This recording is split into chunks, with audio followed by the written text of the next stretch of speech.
My name is Tim Rigby. I'm from Springfield, Illinois. I've been a member of the SNA since 2018.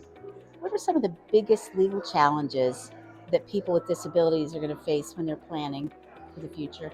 I think one of the biggest legal challenges that people with disabilities are facing is lack of opportunities, lack of resources, lack of education in the areas that we find so dear in the Special Needs Alliance.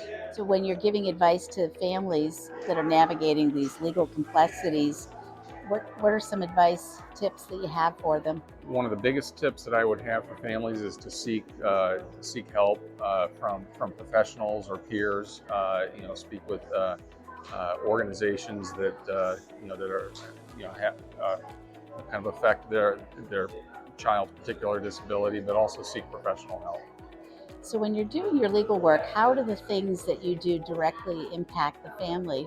What are the types of services that you provide, and how does that actually help them? Well, I typically do primarily third-party special needs trusts and guardianship, and so I speak with families all the time about um, planning for their child's future, for their future, allowing their children to have those opportunities when they're not here. When you think about misconceptions that people have about legal planning, what are some of the misconceptions that people have about legal special needs planning? I think one of the biggest ones that I hear all the time are people who don't think they have enough assets or wealth to do planning. And I encourage them to strongly consider doing planning because of the detrimental effects of leaving an estate of any size to their child with a disability.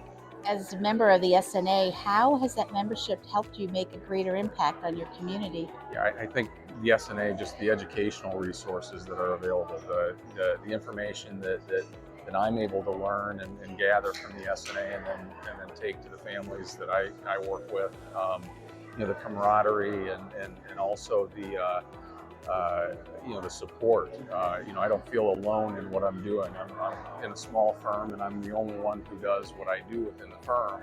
And so that was a pretty lonely feeling before I joined the SNA. Why should other lawyers join the SNA, and how can they get involved?